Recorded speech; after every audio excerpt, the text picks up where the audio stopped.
ഞാൻ doctor Binny Augustine, senior consultant therapist, Kottayam rehab. ഇന്ന് നമ്മുടെ കൂടെ ഉള്ളത് 1 month ബിഫോർ GBS, അതായത് ഗുലിയ ബെരൻ സിൻഡ്രോം കണ്ടീഷനുമായിട്ട് വന്ന ഒരു പേഷ്യൻ്റ് ആണ്. പേഷ്യൻറ്റ് 1 month ബിഫോർ ഇവിടെ അഡ്മിറ്റ് ആകുമ്പോഴത്തേക്കും പേഷ്യൻറ്റിന് balance and coordination issues, ADLs achieve ചെയ്യാൻ പറ്റായിക, സ്വന്തമായിട്ട് ഇൻഡിപെൻഡൻ്റ്ലി നടക്കാൻ പോലും പറ്റാത്തൊരു ഓൾട്രേഷൻ ആയിട്ടാണ് പേഷ്യൻ്റ് ഇവിടെ വന്നത്. ഇപ്പോൾ ആഫ്റ്റർ 1 month പേഷ്യൻറ്റിന് 3rd ഫ്ലോറിൽ നിന്ന് ഗ്രൗണ്ട് ഫ്ലോറിൽ തന്നെ സ്റ്റെപ്പ് കയറി ഇറങ്ങാനും അതേപോലെ സെൽഫായിട്ട് നടക്കാനും ഒരാളുടെ സപ്പോർട്ട് ഇല്ലാണ്ട് ഒരു ടാസ്ക് കംപ്ലീറ്റ് ചെയ്യാൻ പറ്റിയൊരവസ്ഥയിലാണ് ഇപ്പം നമ്മുടെ ഒരു പേഷ്യൻ്റ് ഉള്ളത്. സോ നമുക്ക് ചോദിച്ചറിയാം, how was the experience being in Kottayam rehab? ഇവിടെ ഞാൻ വരുന്ന സമയത്ത് എന്നെ വീൽ ചെയറിലാണ് കൊണ്ടുവന്നത്.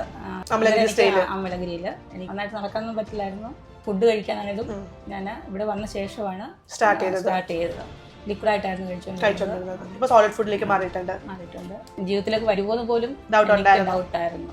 ഒരവസ്ഥയിൽ നിന്ന് ഇപ്പോൾ ഈ ഒരു അവസ്ഥയിലേക്ക് വന്നപ്പോൾ ഞാൻ ഭയങ്കര ഹാപ്പിയാണ്. ആദ്യത്തെ ദിവസം തന്നെ ഞാൻ കുറച്ച് നടക്കാൻ പറ്റിയപ്പോൾ തന്നെ എനിക്ക് മനസ്സിലായി നന്നായിട്ട് നടക്കാൻ പറ്റും. മറ്റേ കാലം നനങ്ങിയാൽ ഞാൻ താഴെ പോകുന്നൊരു കണ്ടീഷനായിരുന്നു. ഇവിടുത്തെ എല്ലാ സ്റ്റാഫുകളും നല്ല സപ്പോർട്ടായിരുന്നു. എനിക്ക് പറഞ്ഞറിയിക്കാൻ പറ്റത്തില്ല നിങ്ങളോടുള്ള നന്ദി സ്നേഹമൊക്കെ. എന്നെ അന്ന് എടുത്തുകൊണ്ട് വന്ന ആ ഒരു സ്റ്റേജും ഇന്നിപ്പോൾ ഞാൻ സ്റ്റെപ്പൊക്കെ ഓടിക്കയറും, എനിക്ക് ഓടിക്കയറാൻ പറ്റും.